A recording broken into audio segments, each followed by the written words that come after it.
Estás escuchando lavisión.radio.net. Transmite las 24 horas, 365 días del año en calidad estéreo digital. Lavisión.radio.net. Oficinas centrales 1394 Indian Trail Road, Suite 202, Norcross Shore. Bienvenidos, soy Luis Velázquez desde lavisión.radio.net. Encantado de estar una vez más con ustedes en Diálogo Internacional. En los controles de audio, Andy. ¿Cómo has estado, Andy? Buenos días, ¿cómo te sientes? Qué gusto y qué placer saludarte, me siento muy bien, muy agradada, además de escuchar como siempre tu programa cada martes, que por cierto los invitamos a interactuar, amigos, a través de los comentarios y por supuesto dejar sus perspectivas al respecto.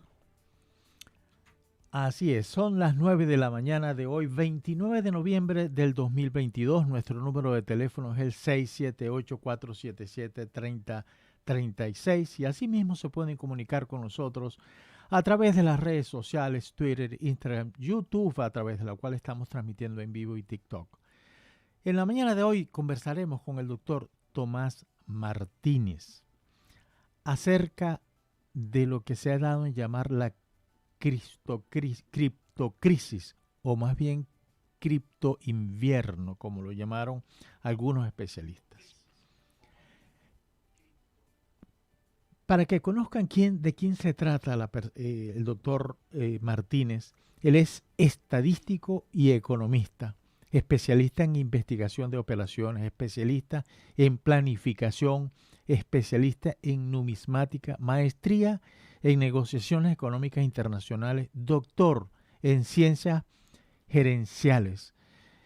Tiene una gran experiencia, como decimos en Venezuela, es una actuación profesional muy acreditada en el Banco Central de Venezuela, en sistema financiero, finanzas públicas, gestión de proyectos en el sector petrolero y energética. Además, profesor universitario, conferencista y articulista. Muy buenos días, Tomás, ¿cómo has estado?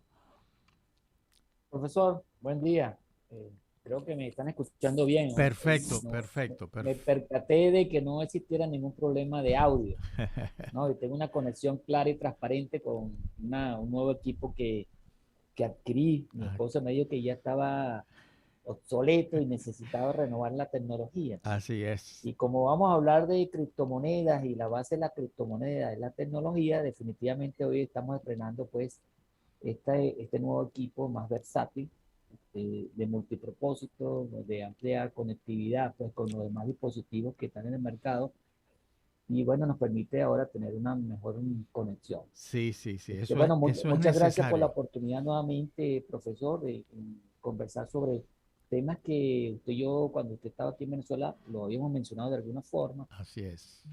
siempre discutiendo, ponderando las situaciones, haciendo valoraciones, pues, del presente y del futuro, que es lo importante. En la economía es muy importante la visión prospectiva. La visión histórica a veces es referencial, pero lo más determinante en economía es tratar de tener una estructura del horizonte inmediato, ¿no? Que nos permita con esa capacidad de análisis prospectivo tratar de manejar pues, las, las distintas situaciones que se nos puedan presentar en el ámbito económico que trasciende a todos los ámbitos de la actividad humana. Así es. Pues fíjate tú que yo estoy en eso, viendo la posibilidad de precios para actualizar mis equipos. Es importante porque eso de la memoria, de eso del RAM y la cosa va, y la aparición de nuevos programas pues te obligan prácticamente a que tú debes actualizar tus equipos. Pero bueno, este tema de hoy es muy interesante y bueno, yo sé que tú manejas muy bien esto y además de la amistad pues tengo un gran respeto profesional a ti. Y fíjate tú que hace unas semanas se declaró en quiebra una empresa muy importante, la FTX, una empresa importante, así como importante, también un poco extraña, ¿no? En esa plataforma en donde se transaban esos bienes digitales, pues quebró. Es una empresa que estaba valorada en 32 mil millones de dólares, pero al desaparecer dejó un pequeño agujero de 8.000 millones de dólares, más de 1 millón de damnificados. Imagínate tú la gran tragedia que eso implica. En caso, yo no sé cuántos países latinoamericanos tienen un PBI de 32.000 millones de dólares. Me imagino que supera a Centroamérica, me imagino. Pero además de eso, ayer quebró otra empresa acá, con sede en Filadelfia, creo. Una empresa que estaba valorada en más de 3.000 millones de dólares y cerró, quebró, se declaró acogiéndose al artículo 11 de la ley que rige este tipo de empresas, y la declaró en reestructuración, con lo cual dejan casi el 80% de los empleados fuera, los dejan desempleados. Pero instantáneamente esa quiebra, esta última quiebra, dejó en la calle también a más del 80% de una empresa muy vinculada y que hacía los negocios con esta última empresa en Argentina. Y así sucesivamente, una especie de dominó que se está jugando ahí. De la misma manera pasó con FTX, que no solamente golpeó a personas, a unidades, sino a estados, como es el caso de El Salvador, sin entrar a evaluar si fue buena o no la medida que tomó el presidente Bukele. Pero bueno, a nosotros nos gustaría, Tomás, hablar por qué pasó eso. A nosotros nos gustaría, a la audiencia le gustaría saber qué viene de ahora en más. ¿Van a desaparecer las criptomonedas? ¿No van a desaparecer? ¿Cómo va a ser ese reacomodo? Porque además la cantidad de dinero que se maneja ahí es exorbitante y que las ganancias son muy a corto plazo, pero son exorbitantes. Bueno, profesor, fíjese, yo creo que la primera cosa que debemos de ir puntualizando, ¿no? Es que la economía tiene ciertas leyes que tienen que respetarse independientemente del ámbito o del contexto donde se esté desenvolviendo las relaciones económicas. Y la primera cosa que debemos decir es que las criptomonedas irrumpieron en el mundo en el ámbito de la economía financiera, o sea, en el ámbito donde la única mercancía que hay es dinero, y que en ese ámbito se estaba creando una nueva concepción del dinero. La criptomoneda ha cambiado muchos conceptos, ¿no?, de la percepción del dinero. Inclusive ha exacerbado las brechas generacionales. Hacíamos en una oportunidad un estudio y preguntamos a una persona mayor de 50 años cuál era su visión del dinero, e instintivamente el encuestador nos decía que la persona se llevaba la mano al bolsillo porque trataba de ubicar su tangible en billetes y en monedas. Esa misma pregunta se la hacíamos a un joven menor de 30 años, ¿no? Y él volteaba la vista hacia el cielo porque no tenía referentes distintos sobre el dinero a lo que las personas mayores a 50 años lo tenían. Entonces, con este cuento anecdótico quiero hacer ver que el dinero ha venido a cambiar y va a cambiar. O sea, vamos hacia una condición de un instrumento, un medio de pago desmaterializado. No va a haber monedas, ¿no?, que tengamos nosotros una apreciación física de ellos. ¿Okay? Bueno, primero porque ya como instrumento en sí mismo se fatigó. Ya la moneda no tiene un valor intrínseco, que era en función de lo que representaba su peso en metal. Ya es un valor fiduciario. Y el billete, bueno, por supuesto, es simplemente un papel, ¿no?, con unos atributos muy particulares, firmado por alguien que la mayoría de los usuarios no lo conocen, no saben quiénes son, ¿no? Y bueno, que solamente confían en ello y respetan el convencionalismo social que desde hace mucho tiempo está establecido en el mundo, de que, bueno, esa unidad o ese medio sirve para neutralizar cualquier diferencia de valor entre los distintos activos que están en el mercado y que usted puede ir indistintamente de lo que usted produzca a satisfacer sus necesidades con los bienes que necesita, sin necesidad de hacer intercambio de lo que usted produce por lo que necesita, sino que hay un instrumento que media, ¿no? Para que pueda obtener esos bienes que requiere. Eso es un tema, ¿no? Eso es un tema que hay que tenerlo allí en cuenta. El otro tema que es importante saber es que las criptomonedas son usadas solamente, no con éxito, en el mundo financiero. Una persona entra, adquiere una posición en criptomonedas, ¿no? Por el auge, por la expansión que eso tiene en el mercado y que muchos usuarios demandan, más motivados por el esnovismo que por la necesidad de tener criptomonedas, eso exacerba el precio. Y bueno, esta persona en algún momento tendrá una expectativa de retorno y liquida su posición y sale. Eso ha venido ocurriendo, ¿no? Frecuentemente. Hay quienes entran en forma ingenua y adquieren posiciones pensando que van a preservar el valor y no se dan cuenta de que existe una alta volatilidad en ese mercado, ¿no? Que depende mucho de las percepciones, ¿no? Que tengan el resto de los usuarios de ese instrumento.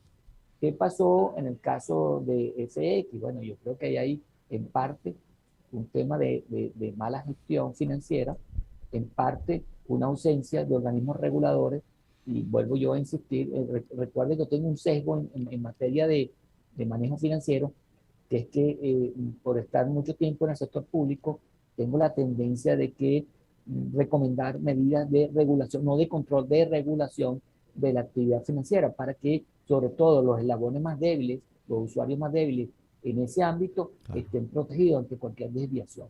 Eso está ausente hoy en día. Y lo otro es que el mercado, el criptomonetario, tiene efectos globalizantes, y usted lo acaba de mencionar. Una empresa que está físicamente ubicada, una oficina en el hemisferio norte, su situación trastocó toda una dinámica económica que trasciende la frontera y bueno, cualquiera que tenga criptomonedas y que esté de alguna otra forma vinculado con FX, sufrió un impacto. Claro. Sufrió un impacto y que ese impacto está en función de la inversión que hizo. La tercera cosa es que la criptomoneda, hasta que no tenga una aplicación en la economía real, o sea, no sirva más que de elemento de especulación financiera. Cuando hablo de especulación financiera, de inversión de corto plazo, de entrada y salida, si las criptomonedas no logran abordar la economía real y sirva para medio de pago para adquirir bienes y servicios, va a tener una alta volatilidad, porque va a estar sujeta a los cambios nerviosos de los grandes capitales. No hay cosa más nerviosa, aparte del ser humano, que los capitales. Los capitales entran y salen. Y bueno, siempre la primera contramedida ante cualquier situación no traducible, ni siquiera difícil o compleja, sino no traducible por los capitales, inmediatamente abandonan ese ámbito y se van a otro. Todo ese cúmulo de cosas ha incidido en esta situación. Yo creo que la criptomoneda inevitablemente vamos a adoptarla más pronto que tarde, ¿no? Sí creo que hace falta regulación, sí creo que los organismos supervisores y reguladores de las economías, de las respectivas economías del mundo, deben acelerar su estudio al respecto. Y hay muchos bancos centrales y de economías fuertes, ¿no? Japón, el FED, inclusive, que es una comisión que está estudiando esto en forma acelerada, ¿no? El Banco Central Europeo, China, con todas las regulaciones que tiene para atenuar, ¿no? El abordaje de las criptomonedas en el mercado chino, está haciendo sus estudios. Sí, ¿no? Sí. Los grandes países... Sí. Lo mismo, la Reserva Federal entiendo que también está haciendo un estudio sobre la posibilidad de crear una criptomoneda. Inclusive el FED está haciendo algunos análisis para las criptomonedas de iniciativa privada y para la emisión de una criptomoneda propia. ¿no? Lo que se llama CDBC, ¿no? En eso están muchos, que algunos todavía lo tienen a manera confidencial, los análisis que se están haciendo, pero hacia eso vamos. La economía digital, o sea, el paradigma de la economía digital se va a imponer tarde o temprano. Ha tenido un empuje importante, producto de una externalidad que no tiene nada que ver con la economía, que es el tema pandémico, que exacerbó o le dio paso a la tecnología para que afectara los factores económicos, que es tierra, trabajo y capital, ¿no? El teletrabajo es una manifestación de eso, en el caso del factor trabajo. Los capitales, bueno, una manifestación son las criptomonedas y otra es la desmaterialización, ¿no? De los procesos financieros. Ya todo está digitalizado, ya la inteligencia artificial, la singularidad, los programas avanzados, ¿no? Están siendo adoptados por los core bancarios. Y bueno, por lo menos en el caso de Venezuela se han disminuido casi 35.000 puestos de trabajo porque el sistema financiero, que el nuestro no es dentro de los primeros que está informatizado, está adquiriendo ampliaciones de sus plataformas tecnológicas para cambiar su modelo de negocio. Entonces, en ese sentido, pienso yo que, bueno, lo que debe haber es que una mayor participación de los entes reguladores y supervisores para que garanticen cierta estabilidad y, por supuesto, den viabilidad a este nuevo instrumento de pago que es la criptomoneda, ¿no? Bajo las concepciones de relacionamiento de uso, de cambio, de valor, sobre todo de valor, y que el valor no responda a la determinante de la oferta y de la demanda de privado, porque también hay movimientos interesados. Los capitales pueden capitalizarse y hacer movimientos interesados para subir el valor o, por el contrario, para disminuir el valor. Y eso muchas veces no es fácil reconocerlo. Hay todos unos modelos complejos matemáticos. La curva de Elliott, por ejemplo, es una de ellas que nos permite hacer estimaciones prospectivas del comportamiento de los criptoactivos en el mercado. Pero para finalizar la intervención, quería decir que es muy importante también, ¿no? La participación con nivel de conocimiento, con cierta cultura de los usuarios, para que no sean presa fácil, por supuesto, ¿no? De los vaivenes del mercado criptomonetario. Sí, al respecto de ese último punto que tocaste, fíjate, como sabía que me iba a conversar con una persona de tu talla, me hice como decimos en Venezuela, me eché un puñal sobre el tema. Y entonces me leí un informe que publicó hace poco el Banco de Pagos Internacionales, el BPI, que es una organización internacional que se le conoce básicamente como el banco de los bancos centrales. Y preparó un informe en donde hace un análisis del mercado de cripto entre 2015 y 2022. Y las conclusiones principales, no recomienda directamente, y yo entiendo, los organismos internacionales no suelen hacer eso, pero no dijo, mire, no inviertan en eso, no se metan en eso, pero dijo lo siguiente: el 81% de los nuevos inversores pierden el dinero, número uno. Y la mayor parte son hombres de menos de 35 años. Fíjate tú ese llamado de atención. Esas fueron básicamente las conclusiones. Son interesantes. Después, también en la misma tónica de prepararme para hablar con una persona como tú, me encuentro con una discusión, un podcast que se hizo sobre esto, y en donde los que participaban dicen, bueno, pero es que el problema de las criptomonedas es que no son una inversión, no son acciones de compañía. Las criptomonedas son simple y llanamente el futuro del dinero, la digitalización del dinero para adaptarlo al mundo digital. El dinero tal y como lo conocemos es analógico, es decir, el billete, el papel moneda, las moneditas. Y cuando alguien pregunta dónde está el dinero en una transacción de criptomonedas, la respuesta es que esa operación se realizó con dinero análogo, que fue hecho en euros o dólares. Y es decir, que el dinero prácticamente no existió, dejó de existir. Pero la única garantía, lo cual a mí te lo confieso, si bien yo no soy una persona de bienes de fortuna, pero en todo caso me preocupó porque el poco que tengo es así. Me dice, la única garantía es la autoridad que tiene el país, la autoridad del país que emite ese dinero y la creencia en que la economía de ese país funcione bien. Pero me gustaría algunos comentarios al respecto, pero primero vamos a una primera pausa comercial. Estamos conversando con el doctor Tomás Martínez acerca de la criptocrisis.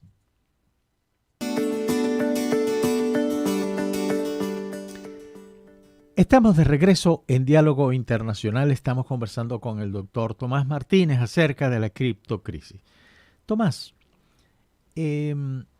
antes de irnos a la pausa, te hice unos comentarios acerca de la criptocrisis, de lo que significan las monedas, y el último comentario que te hice me preocupó mucho, porque eso de que no es nada, sino que además invertir en cripto es básicamente tener mucha confianza en la economía de un país o del banco o en el banco central que emite la moneda. Y eso estamos hablando de ese dinero análogo que son los billetes y las monedas. Sí, claro, fíjense, creo que inclusive lo mencionamos en otros encuentros que tuvimos, ¿no? Después de la Segunda Guerra Mundial, hubo toda una reestructuración de la arquitectura financiera mundial. Y bueno, por supuesto que el activo tradicional, el activo tangible tradicional era el oro. Esto ocurrió, bueno, hasta los años 70, en la administración del presidente Richard Nixon, aquel impasse que tuvo con el presidente francés Charles de Gaulle, donde Charles de Gaulle le decía, bueno, yo tengo aquí un poco de billetes, un inventario de billetes en dólares. Cada billete dice que equivale a su contravalor en oro. Me gustaría mandarte todos estos billetes y que tú me mandaras el oro. Y bueno, de ahí hubo toda una crisis, ¿no? Que se resolvió con la orden ejecutiva de Richard Nixon de separar el valor de la tenencia, poder adquisitivo del dólar de la posición de oro, ¿no? Y bueno, yo creo que de ahí cobró relevancia eso que está en el anverso del billete del dólar. Bueno, solamente en Dios confío, porque sí, de ahí en adelante, bueno, fue fiduciario. Así es. Todas las monedas han venido perdiendo eso. Aquí en Venezuela, bueno, las monedas metálicas eran acuñadas en plata. En el año 1970 también se cambió el inventario, se recogieron todas esas monedas de plata y se estableció acero níquel como el metal noble de las monedas. Luego hubo en el mundo una crisis del níquel y nosotros tuvimos una escasez de monedas increíble porque, bueno, todo el mundo agarraba nuestras monedas, las derretía y, bueno, niquelaba pues todo lo que necesitaba niquelar.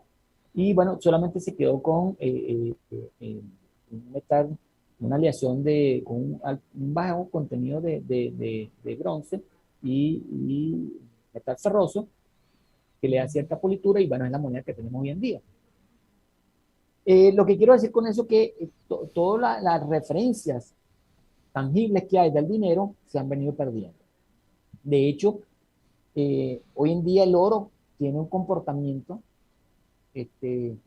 más o menos estable, con algunas oscilaciones en el mercado financiero, y no, eso no impacta su valoración, no impacta en la estabilidad en el poder adquisitivo de las monedas, ¿no? Puede haber, las monedas se ven más influidas por la condición inflacionaria de cada una de las economías que por los activos subyacentes que respaldan pues las reservas internacionales de cada uno de esos países. A lo mejor quienes nos están oyendo pensarán que es algo complicado este asunto, pero como se ha venido fragmentando las tenencias, ¿no?, de reservas internacionales de la economía, que es la que respaldan finalmente las monedas de uso local, ¿no? Entonces hay que hacer un juego de equilibrio allí entre activos tangibles como el oro, como papeles federales. Bueno, no, Venezuela tiene dentro de su reserva un inventario también de papeles, de bonos federales norteamericanos. O sea, que nosotros no pudiéramos apostar a que la economía norteamericana fracasara, puesto que nosotros nos arrastraríamos también esa crisis, puesto que tenemos aquí unos papeles que adquirimos en su oportunidad, que son parte de nuestras reservas internacionales. De manera que esa condición por un lado, y lo que se ha venido desarrollando a finales de los años 90 y lo que corre del presente siglo, ¿no? Que es la complementariedad de las economías, sobre todo en el ámbito financiero, más que en la economía real, ¿no? Que también se ha venido complementando, ¿no? Entonces, cualquier efecto, ¿no? Cualquier situación no deseada, ¿no? Que saque fuera los parámetros algunos actores económicos con bastante influencia, ¿no? Dentro del accionar de los movimientos bursátiles y financieros del mundo, trastoca todas las economías. Lo que yo estoy hablando ahora en este momento es digámoslo así, es un análisis ceteris paribus. ¿Qué significa eso? Que estoy ignorando las demás variables que puedan incidir dentro de la economía. Porque también pasa, y ha ocurrido aquí en la criptomoneda, que es utilizada como respuesta de contramedida política, ¿no? En una economía. El caso de El Salvador, por ejemplo. Se adoptó una criptomoneda, ¿no? Sin hacer un análisis, yo diría, profundo de la economía de ese país, con todo el respeto que puede haber de los que propiciaron este asunto, ¿no? Pero creo que faltó una visión integradora, ¿no?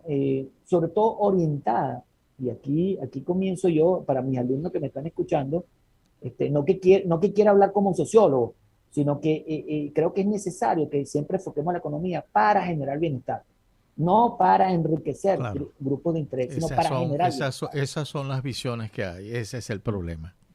Sí, entonces, ¿qué ocurre? Que bueno, que hubo una adopción de una moneda como respuesta a una situación extrema desde el punto de vista político y se le trató de dar un cariz económico. Pero el origen de la situación no tiene mucha correlación directa con la respuesta o la medida que se dio. Entonces, ahí hay unos, ¿cómo se llama? Unos delays que pueden ocurrir, ¿no? Y bueno, ante una economía que es vulnerable, que tiene otras determinantes, que no tiene un control, ¿no? Por parte de los organismos reguladores de esa economía, entonces se ven trastocados y peligrosamente arrastrados a una situación extrema como la que se está presentando. ¿Por qué? Bueno, las criptomonedas tienen también una moneda bandera. ¿Cuál es la moneda bandera simbólica que todo el mundo habla en forma automática y piensa que es la única criptomoneda que hay? Es el Bitcoin. Así es. El Bitcoin hoy en día está, bueno, en $16,000 y tiene ahí unos movimientos extraños de oscilación, ¿no? Donde muchos actores que son inversores allí han ganado dinero, pero otros se han quemado las manos, sí, ¿no? Porque han entrado en el momento no indicado y luego el pánico, la premura han salido y bueno, han tenido que sacrificar, realizar pérdidas, ¿no? Eso también hay que saber jugar. Eso es como como todas las relaciones que existen. Hay unos parámetros de acción, ¿no? Y de reacción que tienen que estar claros para poder operar allí en ese ámbito, que no es fácil. No es fácil y es muy dinámico. Yo puedo invertir en este momento en un Bitcoin y 2 minutos después puedo perder irremediablemente, porque el medio donde eso se desenvuelve garantiza una alta velocidad, ¿no? De actuación, donde muchos actores, ¿no? Reciben información y esa información forma una matriz de comportamiento y de respuesta que, bueno, los que no estemos bien duchos en el ambiente, no logramos traducir con rapidez todos esos estímulos, ¿no? Y bueno, podemos tener pérdidas económicas en efecto. Hay ¿no? una Fíjense cosa... que usted mencionó, para terminar aquí, permítame para terminar aquí. Sí, cómo no, algo. con mucho gusto. Usted mencionó algo muy importante, que las pérdidas, ¿no? En el mercado criptofinanciero responde al grupo etario más joven, porque el grupo etario más joven se mueve siempre, y eso es parte del estudio de la economía conductual, se mueve siempre más por las emociones, ¿no? Que por la racionalidad, la reflexividad, ¿no? Entonces, generalmente son presas más fáciles de esto, porque actúan en consecuencia y no reflexionan, ¿no? Ante la situación que se le está presentando. Y no es porque sean lerdos o les falte, sino que simple y llanamente la emoción sobrepasa la capacidad de reacción bajo el ámbito analítico, racional, ¿no? Y eso es el principal factor para que los actores económicos, ¿no? Tengan pérdidas importantes. Pérdida importante porque el que pierda bueno, el que pierda $1,000, $1,200 en una transacción de esta, bueno, el ahorro siempre es importante, hay que preservarlo. Y para un actor doméstico, esa magnitud es más o menos significativa. Y es el Claro. promedio que tenemos nosotros de pérdidas que hay dentro del ámbito de las criptomonedas. Hay una cosa que me ha llamado la atención muchísimo dentro de este problema de las criptomonedas. Es que hay una cultura de la especulación muy importante, muy asentada del lado a lado, del lado de la empresa que actúa como corredora y del lado del ciudadano común y corriente que quiere ganancias rápidas, no importa qué. Y he escuchado algunas declaraciones de CEO de algunas empresas de estas corredoras de financieras y que se oponen, por ejemplo, a cualquier regulación que se les vaya a imponer a las empresas tecnológicas, a las tecnológicas, tipo Microsoft o cualquier otra de las grandes, es decir, ir para ordenar el mercado y por supuesto se oponen con mucho más fiereza, por llamarlo de alguna manera, a cualquier regulación que se les vaya a imponer a este tipo de empresas que están trabajando en el mundo digital, pero con monedas, con inversión, con criptomonedas. Y yo me quedé asombrado ahí, exactamente 150 monedas circulando, monedas digitales circulando en el mundo. Quizás haya más, pero los dueños no son necesariamente empresas, sino son individualidades. Desde futbolistas hasta políticos, es Sí, impresionante. claro, sí, Esa, claro. eso es gravísimo, sin tener en cuenta una cosa que tú dijiste, es decir, tú manejas la economía para que el ciudadano común y corriente, el ciudadano a pie que llamamos, tenga un bienestar y no que el manejo de la economía no implica necesariamente que todos los beneficios de una economía vayan solamente a un sector. Bueno, fíjese, hay varias cosas importantes aquí, ¿no? Eh, la primera es que eh, siempre debe haber algún organismo que vele por los intereses de la sociedad, de la colectividad, ¿no? Eh, yo creo que en el ámbito criptomonetario también debe existir, ¿no? El tema de que mm, cualquiera puede emitir moneda, eso me retrotrae a los tiempos del Imperio Romano, pues, donde cada quien hacía posesión de una área geográfica y lo primero que hacía por condición de orden político era acuñar una moneda con su cara, ¿no? Mm. Este, bueno, aquí los grandes capitales representaban algunas figuras referenciales en el mundo, que están más o menos siendo lo mismo, ¿no? Este, yo, usted habló de 150 monedas, pero hay un inventario de más de 2.500 criptomonedas. ¿Qué tal? Hay una alta mortalidad y una alta natalidad de criptomonedas, ¿no? Bueno, aquí tenemos una, por ejemplo, que en Venezuela, que duró como año y medio, que es Arepa Coin. Arepa Coin, Arepa, sí. sí, Arepa Coin, bueno, fungió Impresionante, más bien como, impresionante, impresionante. sí, bueno, más o menos fue como no sé si usted se acuerda, en los años 80 el famoso caso en Venezuela de la pirámide. Ah, sí, cómo no, cómo no. Bueno, Arepa Coin funcionó con una estructura de pirámide. O sea, entraba alguien, ese alguien tenía que traer a 10 más. Cuando él llegaba a la cúspide, se salía y dejaba 10 allí, ¿cómo se llama? Enlazado en en todo ese andamiaje, que a su vez tenían que buscar 10 más para poder salir y recuperar su inversión con retorno, ¿no?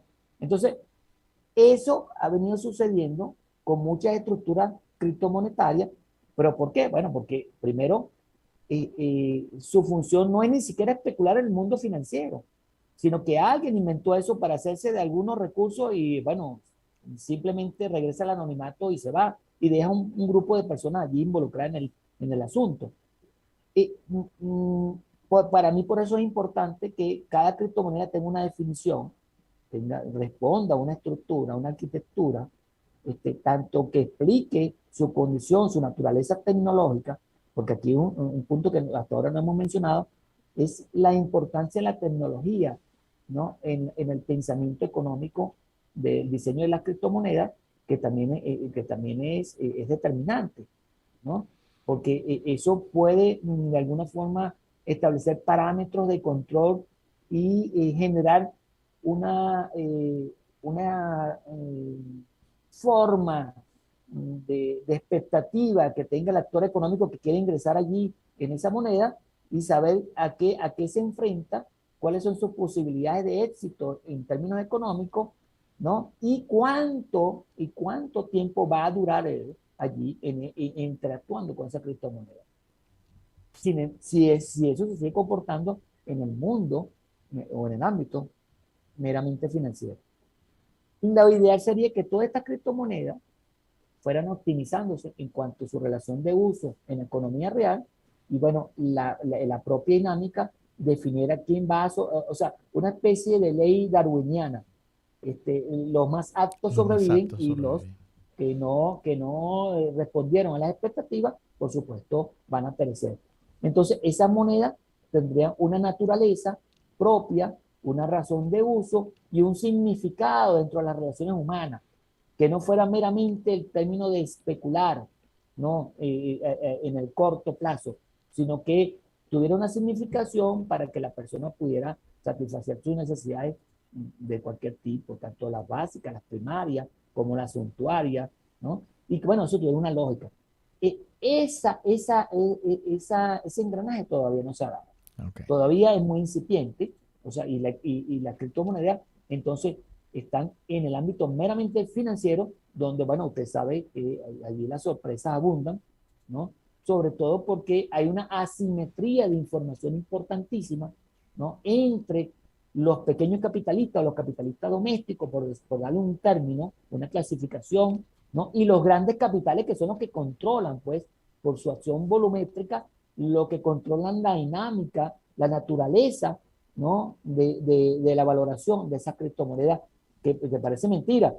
Esa criptomoneda, aun cuando se quieren separar de las monedas fías, todas las criptomonedas tienen una relación de cambio con moneda fía, que generalmente es el dólar. Claro. Entonces, Claro. ese es otro tema también que sería importante en algún momento discutir, cuál es realmente la valoración, ¿no? En términos económicos de los medios de pago. Si las monedas fías van a seguir siendo ahora las nuevas referencias como reserva de valor ante la erupción de la criptomoneda, o las criptomonedas van a tener su propia valoración de acuerdo a la percepción que tengan los actores económicos que tienen posiciones en inventario de eso. Sí. Tomás, permítenos ir a una nueva pausa y al regreso quisiera que conversáramos acerca del futuro, hacia dónde vamos. Estamos conversando con el doctor Tomás Martínez acerca de la criptocrisis. Ya regresamos. En Diálogo Internacional estamos conversando con el doctor Tomás Martínez acerca de la criptocrisis. Tomás, hay varias cosas. Por ejemplo, revisando información encuentro que El Salvador invirtió $200 millones de sus reservas en Bitcoin. Acuérdate que se tuvo que aprobar una ley en el Congreso, la ley Bitcoin, en fin, que permitía al Estado hacer ese tipo de transacciones. Y el valor del Bitcoin que compró disminuyó su inversión en 50 millones. Es decir, que lo que tiene ahora invertido son 50, perdió $150 millones en un país tan pobre y con tantos problemas de dinero y problemas de desarrollo. Ahora, ¿cuál sería el futuro? Estamos precisamente en plena cuarta revolución industrial, se define como una revolución digital, pero sin embargo, muchos hablan de que esto que acaba de suceder entre lo que sucedió FTX y lo que sucedió ayer es el fin de la criptoindustria. Incluso el doctor Paul Krugman, el premio Nobel de Economía, le hicieron una entrevista y él le decían, le preguntaban qué iba a pasar con esto.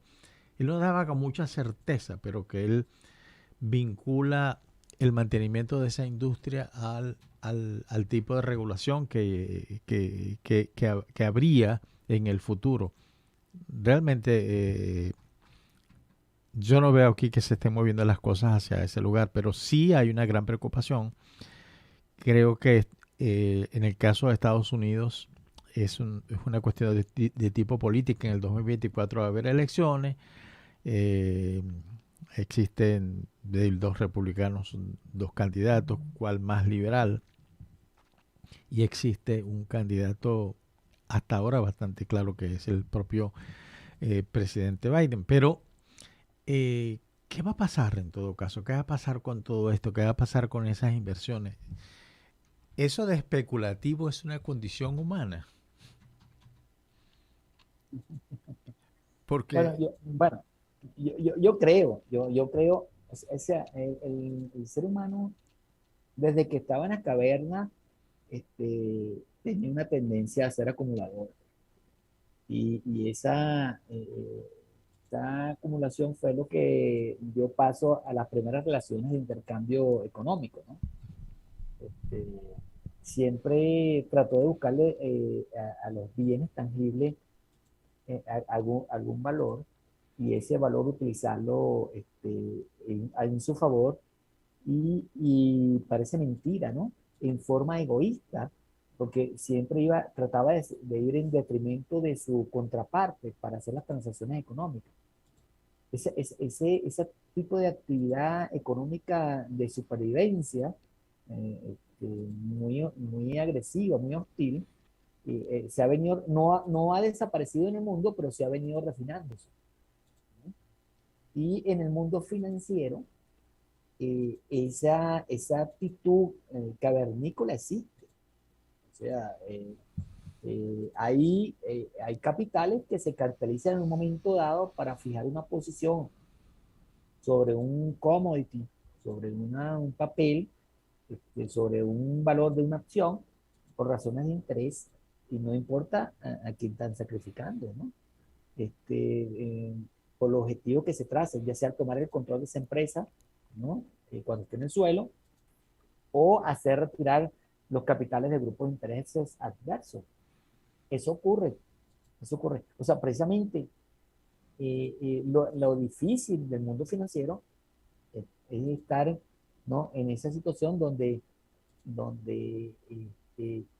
la emotividad del ser humano por el deseo de acumular ganancias en muy corto plazo y en la forma más fácil posible, que es lo que se plantea siempre en el mundo financiero, ¿no? Echa al traste todas las estructuras éticas y saca lo peor del ser humano para tener éxito. Le digo todo esto para resumir que sí creo que vamos hacia un mundo desmaterializado, a un nuevo orden económico. Estamos avisorando las primeras condiciones de crisis, ¿no? En muchos ámbitos, inclusive la naturaleza misma nos está dando señales.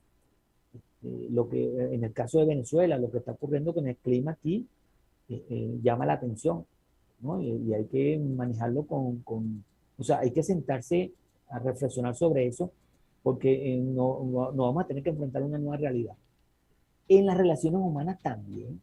O sea, el impacto que tuvo la pandemia, que aún persiste en algunas regiones del mundo, sobre las relaciones humanas, hay que también sentarse a analizarla, porque eso está cambiando las relaciones económicas, o la cambió, mejor dicho, ¿no? Y lo que es la concepción del dinero con la disrupción, con la imposición acelerada la irrupción de la tecnología, ¿no? En el ámbito económico, también es motivo de reflexión, porque ya no vamos a hablar en función de el factor trabajo, que es el que genera y forma la riqueza, ese concepto, sino que va a responder a toda una dinámica tecnológica, ¿no? Que genera riqueza por sí sola y que en función de la participación que tengan ciertos determinados actores, se va a valorar eso. Una cosa que es intangible, que es etérea, que no tiene identificación, que usted no puede ir al banco a decir voy a retirar mi dinero, Sí, me lo voy a llevar para mi casa. No, no, no, ahí no hay eso. Bueno, lo que pasó en FX, la mayoría, si usted ve las encuestas que se han hecho, los afectados dicen, bueno, pero ¿a dónde voy para...? No, no, no, usted no va a ningún lado, porque eso es en el ámbito, eso es en el metaverso. claro. O sea, usted no tenía dónde ir. O sea, lo que le pasó, pues. ¿Ok? Y usted lo puede ver en su pantalla, usted no tiene que trasladarse a ningún lado. Entonces, es eso, esa visión del mundo que a veces nos tardamos en comprender, porque bueno, porque tenemos un paradigma, pues, de hace muchos siglos, está cambiando,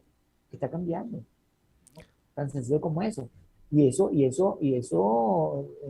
el punto de vista actitudinal, a veces cuesta digerirlo, ¿no? Claro, yo te digo que lamento mucho aquellas personas que se van a dedicar a hacer este trabajo de regulación, porque una de las cosas que tienen que abordar es que le permitan a la gente decir, bueno, yo quiero mi dinero. Sí, claro, claro. Y no hay forma de decir, Y creo que el único país que tenía, desde el punto de vista comercial, que tenía la posibilidad de que aceptaran Bitcoin era o es, sigue siendo El Salvador. El resto del mundo no funciona de esa manera, creo. no, no, no, no, porque bueno, fusionar, dos sistemas monetarios no es tan sencillo. Por cierto, que no se hace por decreto. Eso no funciona así. O sea, tiene siempre que haber una motivación, una naturaleza, una necesidad para dar respuesta con ello, con la tecnología, que seguramente va a ocurrir en algún momento, pero de un buen día que por razones de orden político se levante alguien y diga, mira, hoy ya no, Sí. no va a valer más nada, sino el Bitcoin, ya va, pero ¿la cuenta qué? ¿Y cómo es eso? O sea, ese tipo de cosas tiene que analizarse, pues, antes de tomar decisiones. Ahora, tú como especialista en temas financieros, eh, ¿qué recomendarías tú a la gente? Perdona que te ponga en ese aprieto, porque es un aprieto realmente. Porque yo veo Bueno, tanta fíjate, gente que anda pensando en el Bitcoin, que sí tengo, he visto, he conocido, tengo amigos que se quedaron, por supuesto, cuando quebró esta empresa, cuando bajó el Bitcoin al precio que está hoy, se estaban afectados en todo caso, ¿no? Es decir, yo no hallaba qué decirles porque, bueno, hay muy poco que decir en todo caso. sí, Pero claro. tú como experto, ¿qué le dirías a la gente? ¿Más cuidado o esperen más regulaciones? Bueno, sí, definitivamente antes de uno abordar un nuevo ámbito debe de hacerse de una, por lo menos de una condición mínima de conocimiento, ¿no? De la dinámica de este ámbito, ¿no? Yo aprovechando que el Bitcoin llegó a 16.000 y cayó, yo compré 0.026 Bitcoin, ¿no? Que es lo que pude comprar con mi ahorro. Y yo espero que cuando el Bitcoin llegue nuevamente a 40.000, $45.000, yo vendo mi cuestión, pero yo más de ahí no voy a hacer, pues, ¿no? Lo veo como un experimento, pero aquel que tenga premura en hacerse de dinero fácil, cuando digo dinero fácil es tener una visión netamente especulativa y asumir riesgos, porque son riesgos importantes, ¿no? Que no están atados a la naturaleza propia de la economía, ¿no? Porque solamente usted está moviendo los tres factores económicos, está moviendo uno, que es el capital, ¿no? Y ese capital lo está poniendo en un ámbito donde no está asociado con el factor trabajo ni con el retorno, el rendimiento, ¿no? Que produce los bienes que los medios de producción este, sacan al mercado. Entonces, ese riesgo, bueno, es de alto tenor.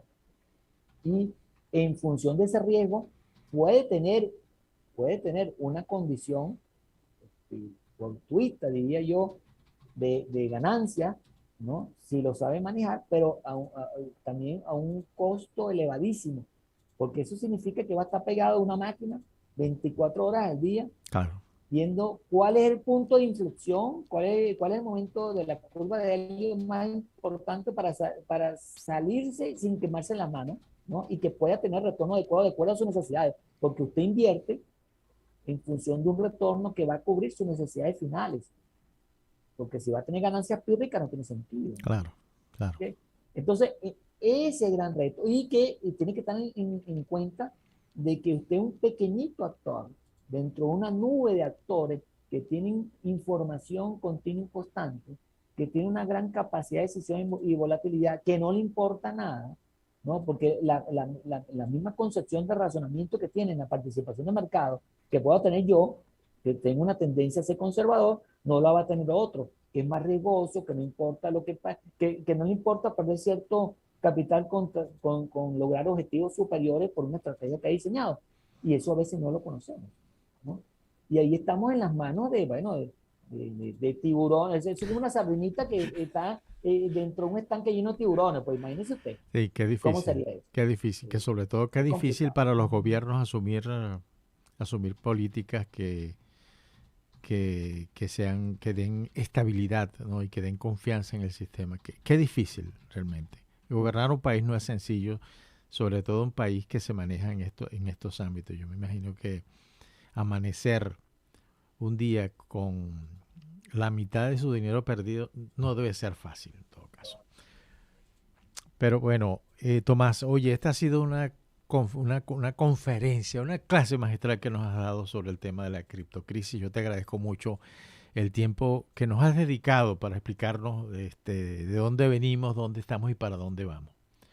Un gran abrazo, mil gracias de nuevo.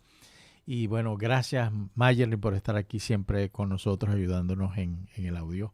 Y a la audiencia espero que esta conversación que hemos tenido con Tomás pues les haya ayudado a aclarar un poco las ideas. Esto no es sencillo, esto es muy inestable. Y como dice un economista que me dejó impresionado, y esto lo voy a textualmente dijo lo siguiente: si el dinero lo guardas en un banco, no lo tienes tú. Y lo único que tienes garantizado es lo que dice el Fondo de Garantía de Depósitos correspondiente a tu país. Impresionante. Un fuerte abrazo. Que tengan un buen día a todos. Gracias, Tomás. Gracias, profesor, por la oportunidad. Un abrazo a todos.